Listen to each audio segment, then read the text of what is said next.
El Departamento de Ingeniería Eléctrica, Electrónica, Control, Telemática y Química aplicada a la Ingeniería de la Escuela de Ingenieros Industriales de la UNED trabaja en numerosos proyectos de investigación e innovación educativa que desarrollan y aplican los enormes recursos que ofrece Internet y las tecnologías de la información y la comunicación.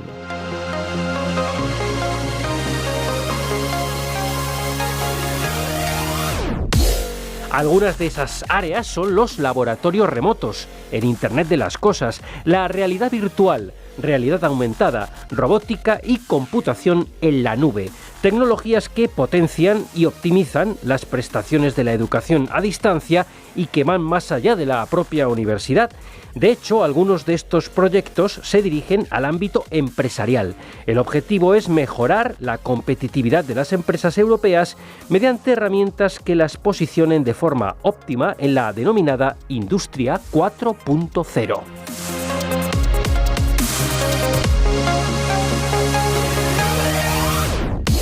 Vamos a conocer más detalles sobre esos proyectos en este programa, en el que nos acompañan el director del departamento, Manuel Castro, y el profesor Sergio Martín. El profesor Castro comienza repasando las principales iniciativas en el ámbito de los laboratorios. En principio tenemos varios proyectos de laboratorios virtuales y remotos. Empezamos hace ya bastantes años con un proyecto que se llama MURE, que era un proyecto de modernización para graduados en energías renovables, en la educación de energías renovables, cuyo líder era de Jordania, de la Universidad Pesut, de la princesa Sumaya de Jordania. Y en este proyecto justamente empezamos a poner lo que eran un poco las bases de los laboratorios remotos y el uso de esos laboratorios remotos tanto por estudiantes presenciales, que también se pueden utilizar, porque el estudiante presencial está en clase durante una hora, pero luego también está en el laboratorio otra hora, pero luego tiene muchas horas en el día y los fines de semana y cuando ellos quieran trabajar para poder seguir profundizando en las tareas. Eso es lo que hace un laboratorio virtual o remoto. Darle la oportunidad al estudiante de no depender ni del espacio ni del tiempo y poder trabajar en cualquier momento como tal. Eso hacíamos en este proyecto MURE, en ese caso orientado a lo que eran las energías renovables. Después del proyecto MURE, el departamento y la UNED entramos un poco en lo que era el consorcio de Visir. Visir es una plataforma desarrollada en Suecia por el BTH, por el Instituto Blekinge Tecnológico de Suecia, de Karlskrona, en la cual, en esa plataforma hardware, lo que hacemos es poder hacer simulaciones y, en este caso, emulaciones de sistemas eléctricos y electrónicos. O sea, yo me conecto a esa plataforma vía cualquier navegador y en ella lo que hago a fin de cuentas es hacer un circuito electrónico que se está ejecutando en tiempo real cuando yo estoy moviéndolo. Yo le doy al botón y estoy viendo cómo funcionan mis transistores, mis componentes, cómo se cargan los condensadores o se descargan, cómo funciona un amplificador operacional, un temporizador 555, cualquier componente que yo tenga montado electrónico o eléctrico dentro de mi plataforma, yo estoy trabajando con él, pero además de trabajar con un simulador, que sería el caso de un laboratorio virtual, trabajo además con el componente real. Eso da muchas más competencias ese trabajo en real con ese laboratorio remoto. Visir, como he dicho antes, es una plataforma sobre la que hemos trabajado y tuvimos un primer proyecto que era Visir Plus, que era un proyecto, un capacity building, hecho con colaboración de universidades sudamericanas en Argentina y Brasil, y en el cual estábamos implicados sobre todo universidades europeas, nosotros en la UNED, la Universidad de Deusto, la Universidad de Oporto, el Instituto Tecnológico de Oporto, estaba también el CUAS, una universidad en Villach, en Austria, y los propios fundadores, digamos, o desarrolladores de Visir que estaban en Karlskrona. Con todo eso, como digo, hicimos una primera plataforma llamada Visir Plus, que era justamente compartiendo experiencias y trabajando en remoto. Y sobre Visir Plus, luego desarrollamos Pilar. Pilar era otro proyecto europeo, en este caso solamente de partners europeos, en los cuales es una plataforma de integración de laboratorios remotos basados en Visir. ¿Qué es lo que hicimos? Teníamos ya 5 Visires en Europa, uno en la UNED, otro en Porto, otro en Deusto, otro en Villach y otro en Suecia, en Karlskrona, pero cada uno eran independientes. Lo que al final hicimos fue poner una capa por encima de federación. ¿Eso qué quiere decir de cara a un usuario? Que yo cuando me conecto a la plataforma virtual, a esa federación, y él automáticamente me dice dónde se va a hacer el experimento que estoy ejecutando en el equipo que sea más ajustado para ello y que esté más disponible en ese momento. Es una forma, digamos, de usar mejor los recursos. Ya no dependo ni de conectarme a la UNED, que un día puede estar caída o estar sobreutilizada, y si en ese momento Suecia está mucho más libre, pues se usa el sistema de Suecia como tal. Como digo, este sistema Pilar fue el siguiente proyecto europeo que hicimos en esta línea, el cual se acaba de terminar justamente hace poco, a finales de agosto, y estamos ahora en la parte de liquidación, digamos, y justificación del proyecto como tal. Esta idea de Pilar y de Visir Plus, de extenderlo por el mundo, pues estamos haciendo nuevos proyectos que van un poco en esa línea también para poder llegar a más sitios en el mundo. Presentamos un proyecto el año pasado para las zonas antiguas de Europa del Este, toda esa parte, digamos, de Kazajistán, Kurdistán, la parte de Ucrania, pero ese proyecto no salió, pero seguimos en la idea de intentar, igual que hemos ido ya a Iberoamérica, tenemos cubierto Iberoamérica, pues intentar también cubrir parte de África y parte de Asia o la parte del este de Europa como tal. Y para finalizar esta línea de proyectos en esta parte de laboratorios virtuales y remotos, estaría ILIPS, es otro proyecto europeo, también en este caso de cooperación mediterránea, en la cual está la UNED, es uno de los socios del proyecto, el líder de este proyecto es la Universidad de Limoges, y aquí está la UNED, está también el Instituto Politécnico de Oporto, está Lapsland, una empresa que se ha creado desde la Universidad de Deusto como un spin-off, está también una universidad en Bélgica, y luego están los socios, digamos, del norte de África y la parte de Oriente Próximo. Estarían 2 universidades en Marruecos, 2 universidades, en este caso en Argelia, 2 universidades en Túnez y 2 universidades en Jordania. Con esto, digamos, lo que hacemos es cubrir toda esta zona del Mediterráneo como tal, sobre todo focalizado hacia el Mediterráneo, y hacer un nuevo entorno también de laboratorios remotos, en este caso sin usar la plataforma Visir. Es una plataforma Visir muy buena, pero también es cara, una plataforma que cuesta mucho dinero ponerla en marcha, y lo que hemos hecho es desarrollar una plataforma más pequeña. No tiene tanta flexibilidad, evidentemente, como un sistema 100% flexible como puede ser Visir, pero que da una flexibilidad muy elevada y con un coste mucho más barato para hacer experimentos también de electrónica, tanto de ingeniería eléctrica como ingeniería electrónica, con los socios que tenemos en el proyecto. Ahora estamos en el segundo año del proyecto, acabándose ahora para final de año, y ya hemos acabado un poco esa parte inicial que teníamos de lo que era el Workpackers 1, el estudio del estado del arte, hacia dónde van los laboratorios remotos, qué tenemos que aplicar, qué tenemos que hacer. Estamos preparando una serie de workshops para implementar el año que viene, sobre todo en los países del norte de África, en Marruecos, Argelia, Túnez y Jordania, para llevar esta tecnología, digamos, a esos países como tal, tanto a los socios del proyecto como al resto de universidades que pueda haber interesadas en el norte de África y Oriente Próximo. Y en esa línea, digamos, la idea es seguir haciendo sobre todo lo que se llama e-engineering, que es un segundo objetivo que tiene el IPS. El e-engineering es una coalición, una alianza europea, y en este caso también norteafricana y de la parte mediterránea, en la cual intentamos hacer prácticas y competencias prácticas dentro de la ingeniería de forma remota. Hemos creado ya la alianza, se llama Engineering. Si entráis en la web, ponéis Engineering, os podéis unir a la alianza, es gratis y nos interesa que haya mucha gente colaborando dentro de esta alianza. Y el año que viene vamos a hacer en Jordania, en junio, el primer congreso Engineering 2020. Con la idea justamente de que veamos un poco qué gente estamos trabajando en esta línea, poner experiencias en común, hacer un desarrollo práctico de cara al futuro y que podamos trabajar como tal.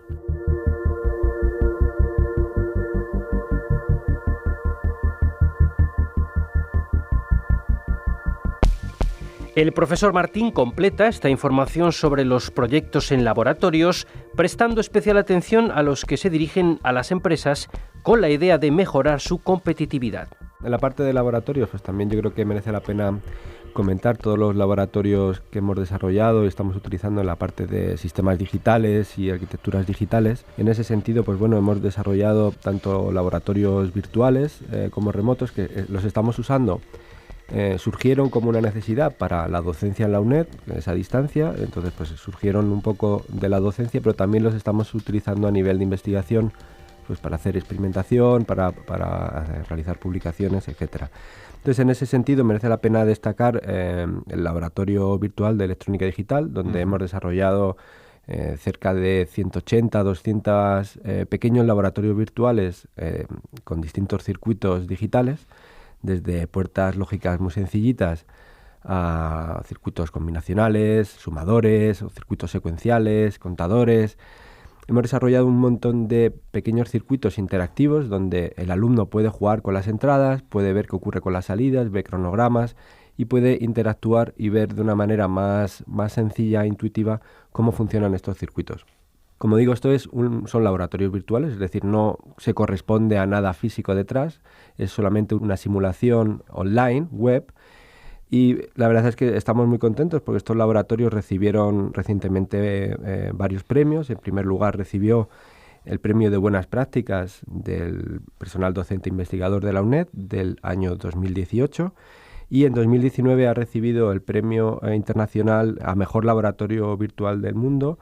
por el consorcio GOLC, que es el Global Online Laboratories Consortium, que es como el consorcio internacional más importante que regula los laboratorios virtuales y remotos en el mundo. Entonces, pues bueno, hemos sido premiados y la verdad es que nos animan a seguir trabajando en ello porque vemos que tiene sentido y que ayuda a mucha gente. En esa línea también hemos desarrollado otros laboratorios virtuales para entender cómo funciona la arquitectura interna del microprocesador Motorola 68000. El alumno pues puede jugar un poco con las instrucciones, y puede ver cómo viajan por el bus, cómo van a las memorias, a los registros, etcétera. Y luego hemos desarrollado también una serie de laboratorios remotos, en este caso ya físicos, son placas que tenemos ahí en el laboratorio y que todos más o menos comparten la misma forma de operar. Básicamente el alumno crea el programa en su casa, en su ordenador, en un editor de texto o en el editor de la comercial de cada placa, y una vez que tiene el programa hecho lo sube a nuestra página web, a la página web del laboratorio, y lo ejecuta remotamente y puede ver a través de una webcam qué es lo que ocurre y cómo se visualiza. Entonces, en ese sentido de laboratorios remotos hemos desarrollado desde laboratorios de FPGAs, de Xilinx, de iSUM Alhambra, que es una placa FPGA libre, también de microprocesadores, de PICs, de Arduino, de sensores, etcétera, de distintos tipos, y estamos ahí cubriendo un poco todas las necesidades docentes y de investigación en ese sentido de sistemas digitales. Y también para un poco enlazar esta parte de laboratorios remotos con la otra parte que también he comentado antes de Internet de las Cosas, tenemos una serie de proyectos europeos, como es el proyecto IoT for SME, que es el Internet of Things for Small and Medium Enterprises, es decir, Internet de las Cosas para pymes, en el cual pues hemos desarrollado una serie de laboratorios remotos también para facilitar el aprendizaje de las competencias básicas de Internet de las Cosas para empresas europeas. Un poco la idea de esta línea de proyectos es mejorar la competitividad de las empresas a través de las nuevas tecnologías que con los años van surgiendo. Empezamos con el proyecto InCloud, que era sobre computación en la nube. Entonces, en ese proyecto pues desarrollamos una serie de certificaciones profesionales que permitían a los alumnos de las empresas obtener créditos ECBET, que es una certificación profesional de créditos profesionales. Como continuación de ese proyecto, pues en lugar de, como decía el profesor Manuel Castro, en lugar de estar haciendo la computación en la nube, la bajamos un poco más a lo que se llama Edge Computing, computación más al filo, ¿no? Al borde, al límite. Sí. Entonces, pues ya se utilizan dispositivos más de Internet de las Cosas, como Raspberries, Arduinos, microcontroladores, sensores, que es donde se realiza parte del cómputo y otra parte del cómputo va a la nube. Ya según las necesidades de cada proyecto. Entonces, empezamos con el proyecto InCloud, luego continuamos con el proyecto europeo. Todos estos proyectos son proyectos Erasmus Plus también, el proyecto IoT for SME, y luego lo hemos continuado con otro proyecto que se llama Internet of Energy, Education and Qualification, en el que focalizamos en la parte de Internet de las Cosas más relacionada con la energía. Y ahí hablamos desde smart meters, medidores inteligentes, smart grids, etcétera. Y también en este proyecto pues desarrollamos laboratorios remotos y virtuales, como pueden ser, por ejemplo, pues monitorización de energía pues, en un hogar inteligente, o monitorización de energía en una microgrid, donde pues puedes ver cómo se realiza la carga de un vehículo eléctrico, un panel fotovoltaico, cómo carga. Podemos ir jugando con distintos elementos dentro del microgrid. También se han hecho simulaciones de cómo sería el gasto en un hogar si tuviéramos distintos electrodomésticos, y según a la hora de que los pongamos en funcionamiento, pues cuál es el gasto mensual según la tarifa que tengamos, pues permite un poco jugar ese tipo de laboratorios virtuales, pues a entender en qué consiste esto de la Internet de la energía y qué puede ofrecer a las empresas. Sí, la idea es llevar un poco la práctica, digamos, a la competitividad de nuestras empresas europeas, tanto españolas, evidentemente, como todas las de la Unión Europea, porque todos estos proyectos están financiados por la Unión Europea, como ha comentado antes Sergio.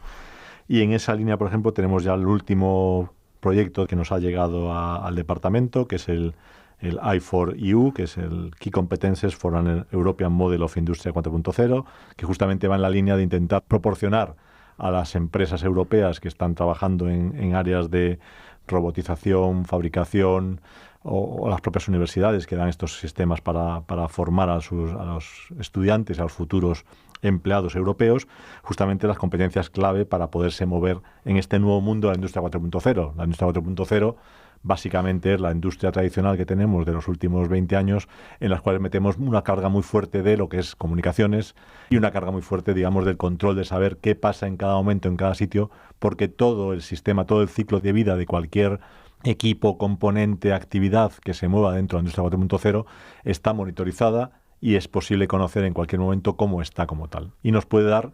mensajes y alarmas si hacen falta como tal. Sí, desde luego. Y la verdad es que esta nueva industria 4.0 engloba un montón de tecnologías que vienen del mundo de las TICs, de las comunicaciones y de la información, se han incorporado al mundo de la industria, entonces surgen entornos nuevos. Se utilizan, por ejemplo, desde el uso de sensores conectados, temas de Internet de las cosas industrial, a temas más de utilización de dispositivos móviles, realidad aumentada, realidad virtual, robótica, es decir, un sinfín de tecnologías. Todo ello utilizando pues computación en la nube, computación al filo, como hemos comentado antes. Todas estas tecnologías están englobadas y pues se están haciendo muchos desarrollos para ver cómo finalmente cada industria lo va aplicando y lo va implementando, porque no es trivial. Esa inmersividad, digamos, de que estamos todos metidos, o sea, que al final el dato y la vida van todos convergiendo, y como teníamos antes el tema de Smart Grids, por ejemplo, el tema de ciudades conectadas, Smart Cities, en los cuales tú te vas moviendo por la ciudad y la ciudad, digamos, vas dejando rastros. Eso evidentemente tiene unos problemas tanto de identificación personal, que a veces no queremos que nos identifiquen donde estemos, o también unos problemas de seguridad, pues claro, según vas dejando esos rastros pueden usarse para temas buenos o para temas malos como claro, tal. Sí, ¿no? sin duda en el ámbito de la industria 4.0 la seguridad es un tema clave, número uno. Porque lo primero, muchas empresas no quieren que los datos de la empresa, de utilización de su producción, de los datos de los sensores, de la logística, de todos esos datos que no estén alojados fuera de la empresa, que estén en una nube. En ocasiones a muchas empresas les ocasionan muchas dudas y recelos. Sí, además luego está el tema de la legislación. Por ejemplo, Europa recomienda y no deja que los datos que están de empresas europeas estén alojadas fuera de Europa como tal. Hay un problema, digamos, también del GDPR, todo el tema de identificación, datos personales que hay que manejar, y en general, ya digo, las recomendaciones es que, por ejemplo, en el caso europeo, todos los servidores que tienen datos sensibles de gente en Europa o de personal en Europa o de empresas europeas estén alojadas al menos en Europa, para tener un control, digamos, mayor, no que estén alojados evidentemente en Estados Unidos, en China o en cualquier sitio del mundo, que podrían estar como tal, pero la seguridad podría ser menor.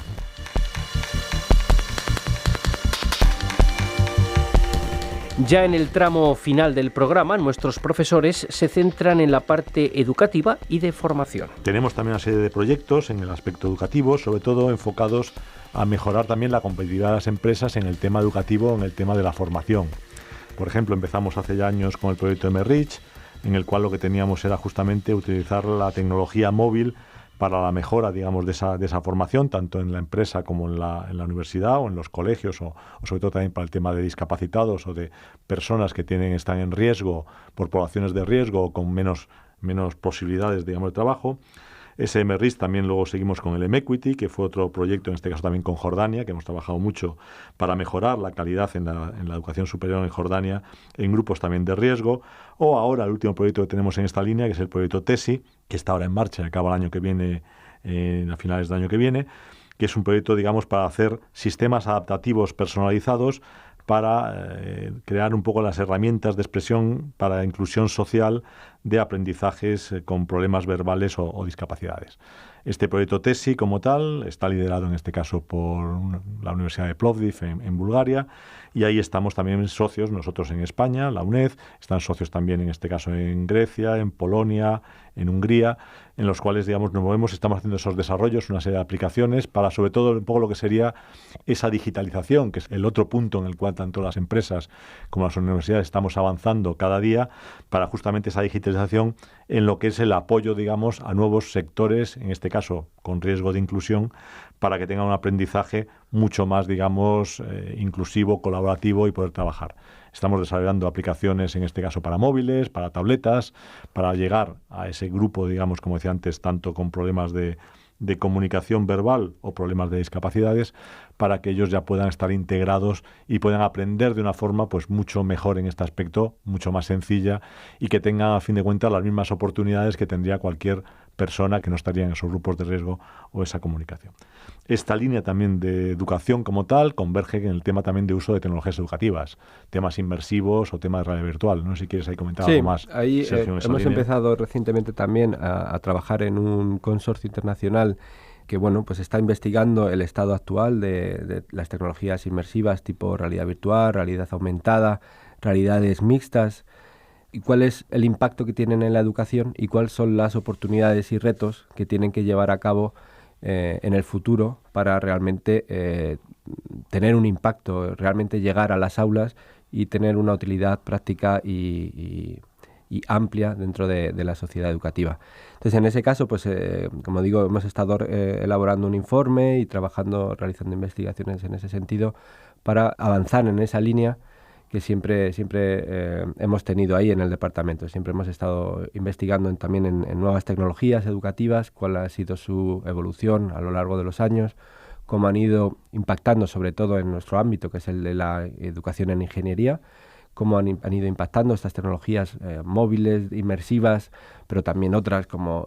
tecnologías más sociales o tecnologías de videojuegos. Hemos ido analizando cuál es el impacto y cuáles son los retos y oportunidades que aparecen. Y sobre todo el futuro de cara a ver hacia dónde vamos, ¿no? Que es la parte fundamental aquí, sacar la bola de cristal. Eso que siempre decimos, a ver qué pasará. Pues ahora estamos en la ola de los MOOCs, que ya empieza a estar un poco ya hacia abajo como tal, pero el tema de inmersividad, por ejemplo, que es un tema que surgió hace ya 20 años con la realidad virtual, y el tema de los Second Life y aquellos mundos virtuales inmersivos que se quedaron un poco en nada, ahora están volviendo fuertemente en cambio, sobre todo en la empresa, en la industria, que a fin de cuentas la universidad y la industria van paralelas, pero no llevan el mismo ritmo muchas veces. Parece que una va un momento más adelantado a otra, luego adelanta de nuevo una porque se pone o bien de moda o bien más efectiva, y ahora pasa eso, justamente la inmersividad, que como digo era un tema que estaba más o menos ya,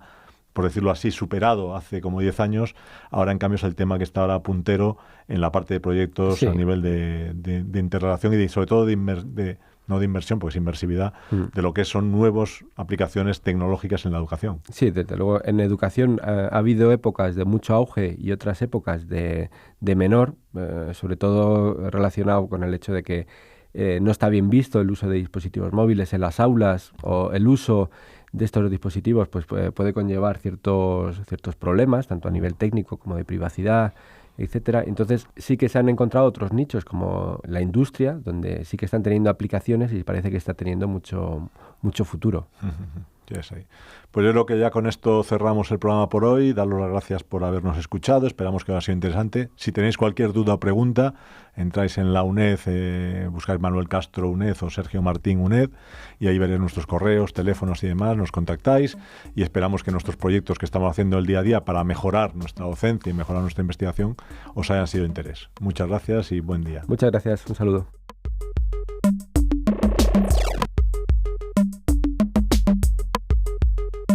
Agradecemos a los profesores Manuel Castro y Sergio Martín que hayan compartido con nosotros esta información tan interesante que puedes ampliar si lo deseas. Si nos escuchas a través del canal multimedia de la UNED, canal.uned.es, o por el canal de Radio UNED en YouTube, podrás acceder a los distintos proyectos haciendo clic en los links que te proporcionamos. Muchas gracias por seguirnos.